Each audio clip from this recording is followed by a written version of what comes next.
Hola, bienvenidos a COVID-19, la semana en América. Vamos a comenzar con las noticias más destacadas relacionadas con la pandemia del COVID-19 en nuestro continente. A continuación, los temas que vamos a tratar en esta emisión. Semana de lamentables récords en 3 países de la región. Colombia registró 11.996 casos y 315 fallecidos en solo 24 horas. Por su parte, México superó los 50.000 fallecidos, mientras que Brasil está por llegar a los 100.000 muertos. Analizaremos este tema en esta edición. La Organización de Naciones Unidas indicó que garantizar que los alumnos vuelvan a las aulas de clase de manera segura debe ser una prioridad mundial para evitar una catástrofe generacional. Les damos los detalles de cómo está el panorama educativo en la región. Y el mayor mercado de alimentos de la ciudad de Caracas, la capital de Venezuela, es también el mayor punto de foco de contagio de la ciudad. Comerciantes, vendedores ambulantes y también los compradores se aglomeran en este lugar sin respetar las normas básicas de bioseguridad. Les vamos a contar la historia. Bueno, pues vamos a comenzar dando un vistazo primero a las cifras para el cierre de esta semana en cuanto a los contagios y a los fallecidos en el continente americano. Lo avanzábamos en el sumario de los temas. Colombia, México y Brasil están rompiendo todos los récords y estimaciones de cifras en cuanto a los contagiados y a los fallecidos. Esta semana Colombia registró 11.996 casos confirmados en solo 24 horas. También 315 personas fallecieron en ese mismo periodo de tiempo, sembrando incertidumbre en torno a la capacidad hospitalaria que tiene este país. A su turno, también México superó los 50.000 fallecidos, mientras que Brasil, allí las autoridades estiman que en cuestión de horas, este fin de semana, el país supere los 100.000 fallecidos. En otros países de la región, países que hemos elegido de manera aleatoria, les tenemos las cifras. Perú tiene más de 455.000 contagiados y más de 20.400 fallecidos. No muy lejos de allí, Argentina tiene más de 228.000 contagiados y más de 4.200 personas han fallecido. Mientras tanto, Canadá, en el extremo norte del continente, hay más de 120.000 contagiados y los fallecidos ya superaron los 9.000. Mientras tanto, en República Dominicana, en la región del Caribe, hay más de 77.700 contagiados y unos 1.250 personas han fallecido. Y vamos a analizar la situación en nuestra región, en la región de América Latina, con 3 de nuestros corresponsales en la ciudad de Bogotá, en Lima y en Santiago. Vamos a comenzar en la capital colombiana. Allí se encuentra Andrés Espinal. Hola Andrés, ¿qué dicen las autoridades ante el incremento de casos de contagio y de fallecidos que ha registrado Colombia? Ya vimos las cifras, son alarmantes para este país suramericano. Hola Santiago. Bueno, Colombia ya supera los 12.000 muertos por COVID-19 y más de 350.000 casos de contagio, lo que significa pues que la pandemia sigue en una fase expansiva. En este contexto, el Ministerio de Salud sigue instando a la población a respetar las medidas como el uso del tapabocas, el distanciamiento y el Ministerio de Salud también hace un balance de los 2 primeros años de gobierno de Iván Duque, pidiendo que el sistema de salud colombiano se enfoque en una era post-COVID mucho más en la prevención y al mismo tiempo celebra pues que las unidades de cuidado intensivo hayan registrado un crecimiento pasando de unas 5.400 camas a más de 8.000. El presidente por su parte está celebrando que más del 51% de los casos ya correspondan a personas recuperadas y pide que los datos del país sean vistos con optimismo y no con triunfalismo. Esto a pesar de que la Universidad Johns Hopkins ya ubica a Colombia en el top 10 de los países con mayor cantidad de contagios a nivel global. Y pues por supuesto en este país una de las principales noticias de la semana es el caso del expresidente Álvaro Uribe Vélez, que dio positivo por COVID y que además ahora se encuentra en una situación de arresto domiciliario por un caso que lo vincula con una posible manipulación de testigos, lo que ha llevado a muchos de sus seguidores a salir a las calles y a manifestarse clamando por la libertad de este líder político, y esto pues en este contexto tan preocupante de la pandemia en el país. Claro, y esto genera que las personas se concentren en diferentes puntos de la ciudad y eso fomenta el contagio de este coronavirus. Andrés, Colombia fue a cuarentena anticipada para poder preparar su capacidad hospitalaria. Semanas atrás hemos reportado que, por ejemplo, en Bogotá, en Medellín, en Barranquilla y en Cali, las grandes ciudades de este país, las capacidades de las salas de atención de urgencia han estado por llegar al límite. ¿Cómo está la capacidad hospitalaria en este momento? Bueno, pues según datos actualizados del Observatorio de Salud de Bogotá, la capital registra aproximadamente un 89% de ocupación de las unidades de cuidado intensivo. La alcaldesa de Bogotá, Claudia López, había dicho que cuando se superara el umbral del 70% de ocupación, volverían las cuarentenas a Bogotá. Y en los últimos días ha repetido en varias ocasiones que se hará lo necesario para evitar un colapso del sistema sanitario. Ahora, en Antioquia, que es la región cuya capital es Medellín, se registran aproximadamente 45.000 casos de contagio y también una ocupación de más o menos el 80%. Y por otro lado, en Barranquilla, que era una de las zonas del país que más preocupaba, se ha registrado un descenso y eso ha permitido que el sistema de salud pueda operar bajando de la alerta naranja a la alerta amarilla. Ese es más o menos el panorama en las zonas más afectadas. Hagamos un recuento de las medidas que están vigentes en este momento en ese país suramericano, sobre todo en este punto de coyuntura que el país está rumbo a llegar al pico de contagio. Hace semanas ha estado en ese rumbo y las autoridades están esperando que por fin los números empiecen a dar marcha atrás. Bueno, pues Colombia mantiene lo que llaman aquí el aislamiento preventivo a nivel nacional. Esa es más o menos la octava vez que el presidente Iván Duque ha tomado la decisión de prolongar esta medida. Eso implica, pues, por ejemplo, que las fronteras del país se mantienen cerradas y el presidente sigue insistiendo también, obviamente, como en muchos países de América Latina, en la necesidad de proteger a la empresa, a la pequeña empresa, a la mediana empresa, proteger el empleo en esta situación, en esta coyuntura tan complicada, y pide pues que se permita una mayor apertura en las zonas que registran menor tasa de contagio para fomentar justamente la creación de empleo. Ahora, a nivel local, en Bogotá, por ejemplo, está avanzando una cuarentena sectorizada. Entonces, tres grandes sectores de la ciudad fueron divididos para unos turnos de cuarentena de 14 días cada uno. Por ejemplo, en la zona en la que yo me encuentro en este momento, en el norte de Bogotá, la cuarentena va hasta las 0 horas del 15 de agosto y es una cuarentena estricta. Y pues por otro lado se mantienen en pie medidas como el pico y cédula, que es poder salir a la calle a hacer temas esenciales según el último dígito del documento de identidad, y también medidas un poco más polémicas como pedirle a los obesos, a los hipertensos y a las personas con diabetes que mantengan cuarentenas estrictas, una medida que por supuesto es muy difícil de controlar y que genera controversia, pues porque hay algunos sectores que la consideran discriminatoria. Sí, ese tema lo estuvimos tratando en el episodio pasado de COVID-19, la semana en América. Andrés, gracias por este panorama y este análisis de la situación de Colombia en torno a la pandemia. Nos vamos a ir hasta Perú, en donde, como ya lo mencionábamos, hay más de 455.000 casos de personas contagiadas y más de 20.400 personas han fallecido.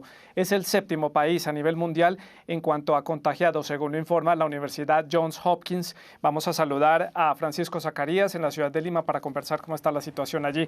Hola Francisco, y allí en Perú hay una polémica por el conteo en el número de las personas contagiadas y fallecidas, es decir, las cifras que estábamos dando hace unos minutos. ¿Qué es lo que está sucediendo allí?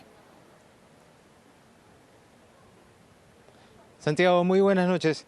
Precisamente con las cifras oficiales que usted ha señalado, hay algunos expertos que están manifestando, mejor dicho, están denunciando que la cantidad de fallecidos sería el doble, y esto lo hacen en base a registros del Sistema Nacional de Defunciones.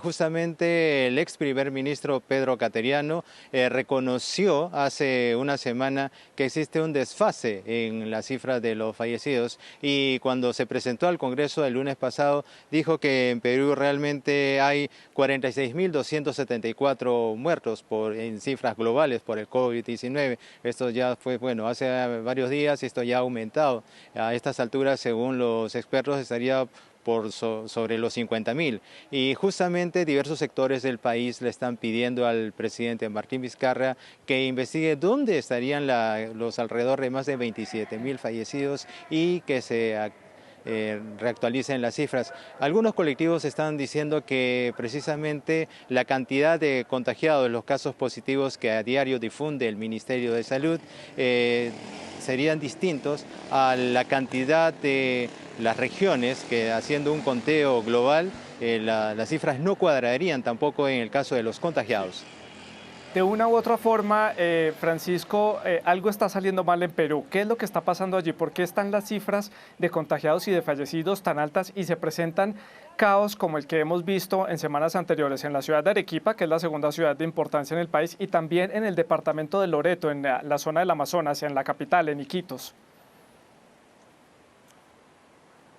Sí, justamente hay un 73% de peruanos que viven del empleo informal. Ellos viven del día a día y salen a trabajar y no necesariamente cumplen los protocolos sanitarios. Por otro lado, hay cerca, o mejor dicho, entre 7 y 8 millones de peruanos quienes no tienen acceso al agua potable y para ellos no es constante el lavado de manos. En otras regiones del Perú se ha permitido un relajamiento en las medidas de protección, justamente desde el desconfinamiento, y aún antes se señala que el Día del Padre hubo salidas familiares, algunos festejos, y en la actualidad hay en los hogares, las familias, hay un relajamiento de las medidas de protección, no usan las mascarillas de protección, tampoco hay el alejamiento social que piden las autoridades, y justamente Arequipa es uno de los casos más graves. En las últimas horas se ha señalado que hay más de 1.100 muertos y los contagiados suman sobre los 60.000.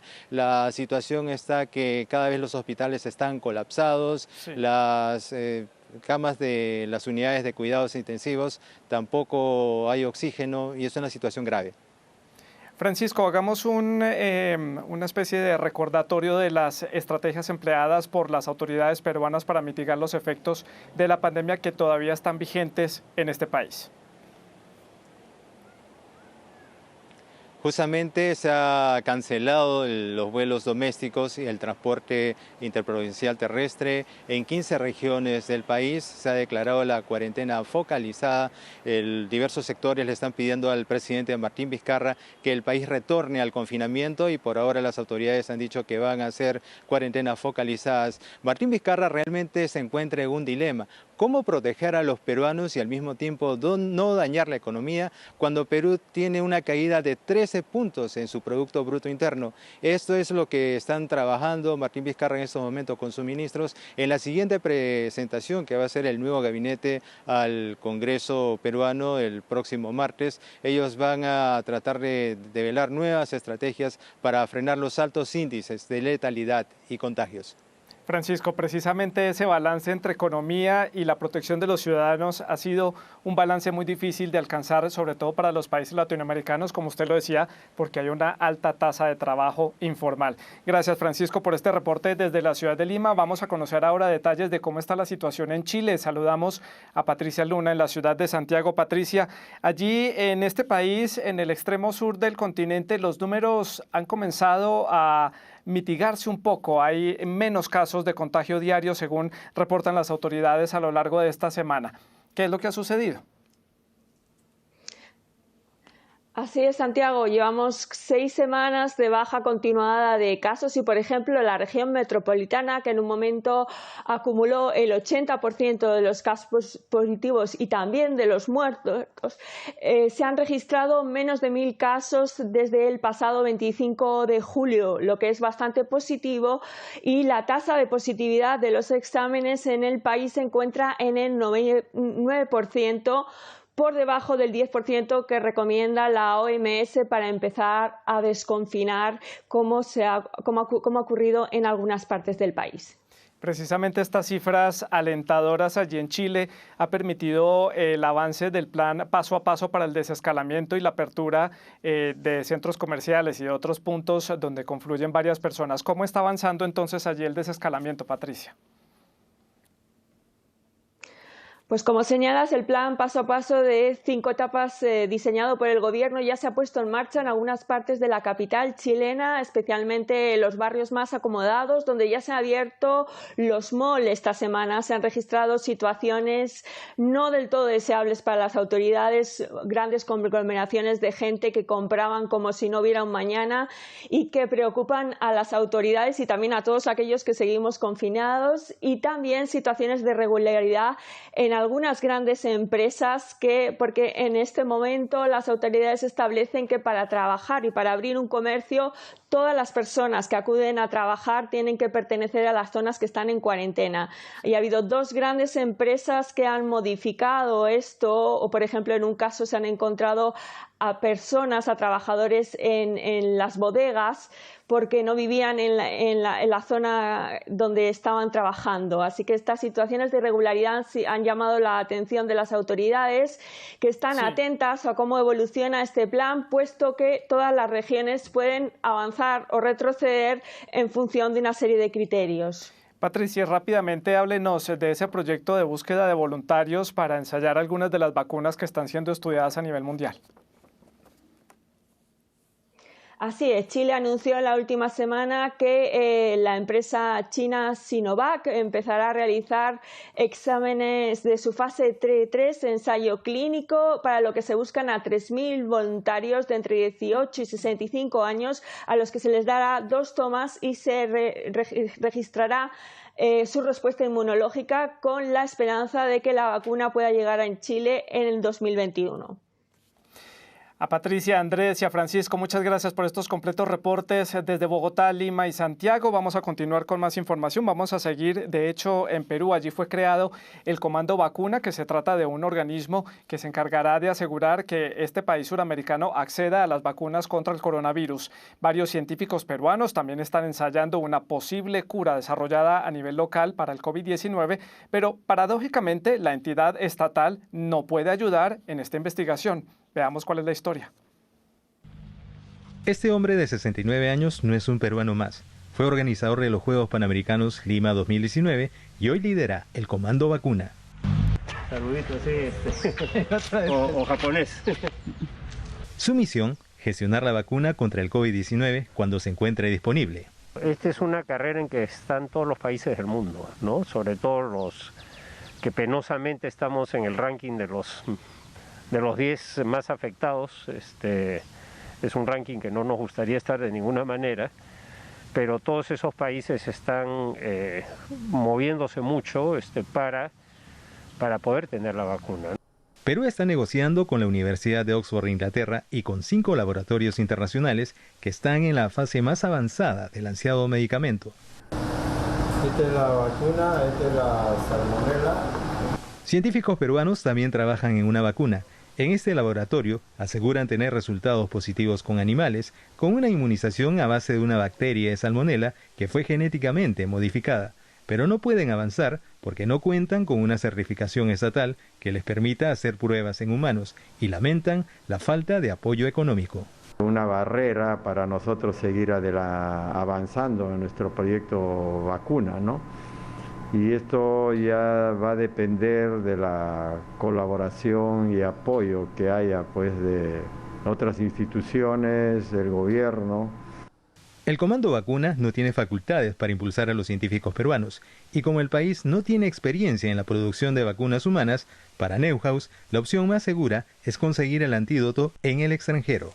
Poder disponer una cantidad suficiente de dosis pues para ayudar a las personas más vulnerables, a las personas que están pues en la línea de batalla. Perú espera que a más tardar en septiembre sus negociaciones culminen satisfactoriamente. Nos vamos ahora hasta Venezuela. El mayor mercado de alimentos de Caracas, la capital, es a su vez el mayor foco de contagio de COVID-19. Allí se aglomeran miles de comerciantes, vendedores informales y también compradores, haciendo prácticamente imposible mantener las medidas de distanciamiento social en un país que antes de comenzar la crisis sanitaria ya encaraba también una crisis hospitalaria, social y económica. Así están las cosas en ese país suramericano. Sobrevivir al día a día o evitar el COVID-19. Esa es la disyuntiva. En Venezuela, el mercado de alimentos más grande de la capital, Caracas, es el centro del brote de la enfermedad. Unas 10.000 personas, vendedores y compradores, se amontonan 3 días a la semana en esta plaza, donde pese al uso de mascarillas es imposible mantener la distancia de seguridad. Uno, es el único mercado donde todo el mundo en Caracas viene a hacer sus compras del hogar, de su industria, de su comercio, en mejores precios al mayor. Aún sabiendo que hemos tomado todos los protocolos con los compañeros del sector de la economía informal, sabemos que todavía hay un foco de aglomeramiento allí, que estamos trabajando con ellos. El 29 de julio, las autoridades anunciaron restricciones para los mercados mayoristas de la capital, incluyendo este. El país está bajo cuarentena desde marzo, pero ante la escasez de productos básicos, muchos venezolanos se vieron obligados a volver a los mercados para mantener a sus familias. Tenemos que salir diariamente porque somos padres, familia y la cuarentena a veces nos pega porque entonces en la casa uno no tiene nada, porque a uno no le llega nada tampoco. Si uno no sale todos los días, uno no come. Tenemos que comer todos los días. Yo digo que por una parte la prevención, pero ¿dónde están las prevenciones de, por lo menos la de la bolsa, que dicen que van a una bolsa? Nadie está manteniéndose con una bolsa. La oposición venezolana y ONGs médicas advierten de que las pruebas son insuficientes, mientras los venezolanos luchan contra el impacto económico de la pandemia y las desigualdades extremas. La Organización de las Naciones Unidas pidió que el regreso a las aulas de clase de forma segura sea garantizado para los estudiantes y debe ser una prioridad máxima a nivel mundial. De esta forma se busca evitar una catástrofe generacional para aquellos que no han podido continuar con su formación académica.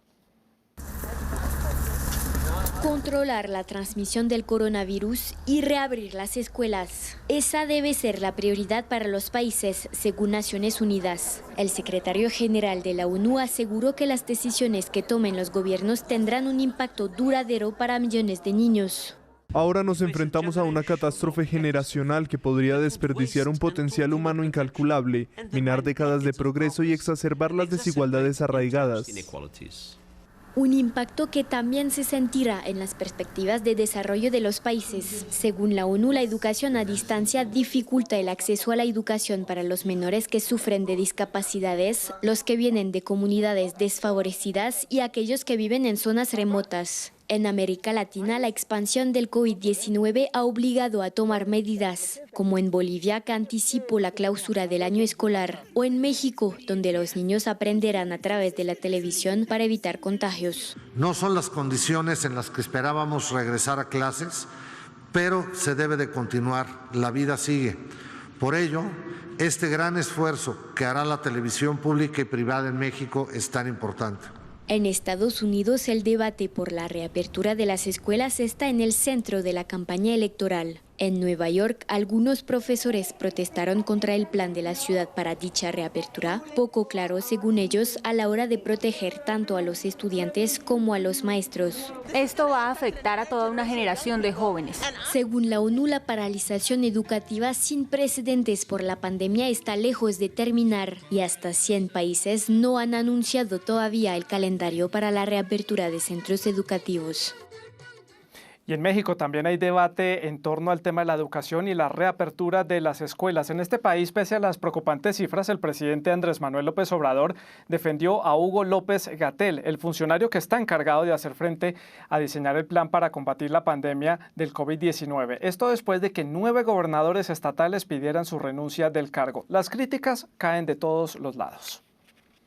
Ante la exigencia de gobernadores de oposición de México para que renuncie el máximo responsable del gobierno de Andrés Manuel López Obrador por su gestión de la pandemia, el presidente ratificó su respaldo a Hugo López-Gatell. Exigen 9 estados. ¿Cómo es eso? Puede ser. Exigen 9 gobernadores, porque el estado pues es la entidad federativa completa. ¿Y qué hicieron la consulta? El mismo día que México rebasó a Reino Unido como el tercer país con más muertos de COVID-19, 9 gobernadores denunciaron que fue la estrategia del subsecretario de Salud lo que les ha costado la vida a miles de mexicanos. López-Gatell, quien tiene estudios epidemiológicos de postdoctorado en la Universidad Johns Hopkins, descartó su renuncia. Y en medio de las críticas por no extremar medidas para contener la pandemia, el gobierno mexicano, en un movimiento inusual, salió con las televisoras más grandes del país, Televisa, TV Azteca, Imagen y Milenio, para que los niños regresen a las clases de manera virtual y no presencial el 24 de agosto. Esto nos va a permitir tener cobertura completa. Es iniciar las clases con toda la formalidad. Los sindicatos de maestros creen que la medida no es suficiente para garantizar la calidad de la educación. Nos vamos ahora hasta Centroamérica. Allí la estrategia para buscar al COVID-19 casa por casa en algunos municipios de El Salvador ha permitido encontrar a muchas personas contagiadas con el virus y con ello hacerle cerco al avance de la pandemia.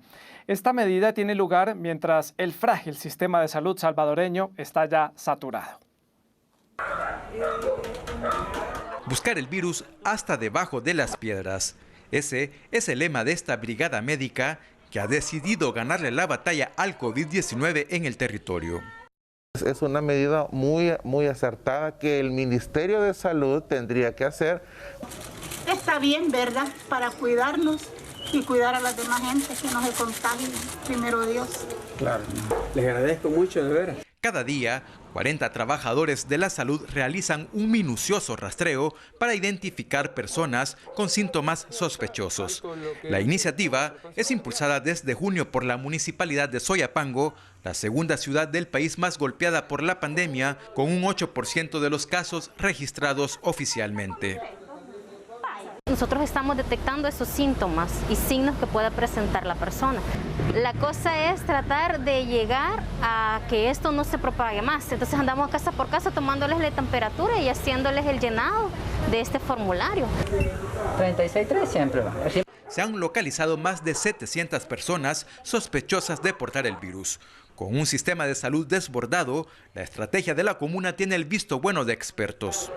Han tenido una reducción en la cantidad de personas que están llegando a consultar por enfermedades respiratorias sospechosas de COVID, de arriba del 40% la reducción.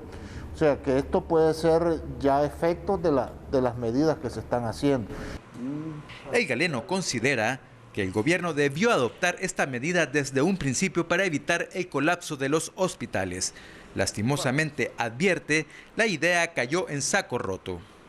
Que es un proyecto que va a beneficiar a la población, va a disminuir la cantidad de enfermos y va a disminuir el número de fallecimientos. En momentos en que los casos diarios aumentan aceleradamente, la población clama que gobierno y municipalidades trabajen de la mano para combatir al virus. Más temas. Debido a la pandemia del COVID-19, Bolivia postergó la celebración de las elecciones presidenciales, razón que generó una serie de manifestaciones y también un paro general que ha afectado aspectos como el suministro de los alimentos y de las medicinas en los hospitales en plena crisis sanitaria. France 24 conversó con el ex canciller de Bolivia, Diego Pari, y con el viceministro de Coordinación y Gestión Gubernamental, Israel Alanoca, y nos dieron sus impresiones en torno a este tema. Pues primero aclarar que todos los que se encuentran movilizados en este momento a lo largo del país no solamente son afines al movimiento al socialismo, al partido del expresidente Evo Morales, son movimientos sociales representados por la Central Obrera Boliviana, que es la principal organización que representa a los trabajadores, y también por el Pacto de Unidad, organización que representa a todo el movimiento indígena originario campesino del país. El rechazo de estos movimientos sociales a la prórroga del gobierno, pues utilizando el argumento del coronavirus, utilizando el argumento de la pandemia, intentan prorrogarse en el poder y no llamar a las elecciones como había sido su mandato. Su mandato fue solamente para llamar a elecciones en 3 meses, han pasado más de 8 meses y Bolivia no tiene elecciones a la fecha. En 14 años del gobierno del movimiento al socialismo, ¿no?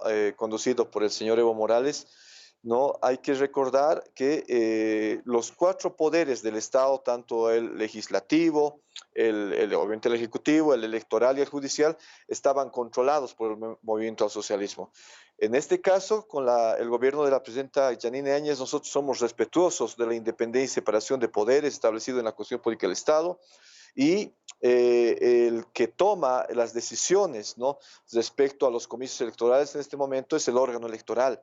Y como ya lo dijo la presidenta Áñez, ella es respetuosa de la normativa, de la ley, de la Constitución, y estas prórrogas que se han ido dando en respecto a los comicios electorales han sido pues considerados por el Tribunal Supremo Electoral. Ahora bien, cabe resaltar que no existe ¿cómo le puedo decir?, una consideración de la presidenta en prorrogarse en el gobierno, no, para nada. Podemos tener el tema de que ella promulgó las leyes, ¿no?, respecto a al cambio de la fecha, ¿no? En nuestra sección en redes, veamos nuestra selección de las publicaciones destacadas que tuvieron lugar a lo largo de esta semana. Los casos de coronavirus reflejan un incremento de los contagios en República Dominicana. Si bien este país insular mejoró su capacidad hospitalaria, que llega a una ocupación del 68%, allí habilitaron nuevos espacios y clínicas y hospitales para atender a los contagiados. Aún así, es preocupante que siguen aumentando los casos, principalmente en Santo Domingo, la capital. Y esta semana Paraguay tuvo el día más trágico desde el inicio de la pandemia al registrar 5 muertes por causa del COVID-19. Paraguay llega así hasta el momento a 66 víctimas mortales, siendo uno de los países con la menor cantidad de fallecidos del continente y también uno de los pocos, junto con Uruguay, que es reconocido a nivel internacional por su gestión de la crisis sanitaria. Y Panamá autorizó la apertura limitada del Aeropuerto Internacional Tocumen. Estamos hablando del aeropuerto más grande de la capital, que es el hub principal de conexiones de América Latina. Las autoridades permitieron la creación de un mini hub comunitario o humanitario en el que operarán algunos vuelos humanitarios hacia países como Brasil, Chile, Ecuador, Costa Rica y también Estados Unidos. Esto sí, de manera limitada y con muchas restricciones sanitarias. 4 veces fue postergada la apertura del Aeropuerto Internacional de Tocumen por motivos de sanidad, por motivos de la pandemia del COVID-19. Y en la Ciudad de México, los parques para niños continúan cerrados debido a las medidas de confinamiento y a las medidas de bioseguridad. Para combatir el aburrimiento de los menores que deben permanecer en sus casas, un joven cuentacuentos del barrio de Tlatelolco tiene una idea para entretenerlos en las tardes. Esta es la historia. Pensó Plutonio de repente, ¡lo atraparemos dormido! ¡Ya sé!, pensó Plutarco, ¡de noche! Para los niños de la unidad habitacional Tlatelolco, el encierro de la pandemia tiene un punto de fuga cada tercer día. Por las tardes, Percival García llega a la plaza a narrar cuentos infantiles para los pequeños vecinos, quienes desde sus ventanas escuchan con emoción. El proyecto de este juglar moderno, llamado De la Casa a la Plaza, nació de manera fortuita en una de las tantas tardes de confinamiento. Y en esos días, justamente estando mi mamá y yo aquí en Tlatelolco, escuchamos cómo sale un niño de su ventana y de manera desesperada grita que está aburrido, ¿no? ¡Estoy aburrido! Imagínate lo que tuvo que haber sentido para de verdad abrir la ventana y gritar. Entonces ahí hubo un clic. Se trata de un ejercicio altruista poco usual. Cuando un pequeño intenta darle propina, Percival le explica que lo hace por gusto y no por dinero, y lo invita a obsequiarle mejor una manzana o unos refrescos. La pequeña Valeria con gusto se los ofrece. Estábamos almorzando y se puso emocionada cuando escuchó la canción de Cricri y me dijo, mami, el cuentacuentos. Como arquitecto, Percival se enfoca en la producción social del hábitat, por lo que más allá de contribuir al entretenimiento de los niños, su intención es contrarrestar el aislamiento cibernético. En 3 meses la vida se volvió digital, ¿no? Casi por completo. Trabajo, escuela, compras, fiestas, todo es ahora a través de una pantalla. Y además, hacer una reapropiación social de los espacios públicos. Y donde realmente, además, hacemos comunidad, pues es aquí, en la plaza, ¿no? Donde nos vemos como vecinos. Percival buscará seguir con su proyecto aún después de la pandemia. Adiós, pequeñita, adiós, nos vemos. Y este fue nuestro resumen en COVID-19 la semana en América. Gracias por su sintonía. Deje todos sus comentarios y sus preguntas a través de las redes sociales de France 24. Nosotros nos vemos la próxima semana. Hasta entonces.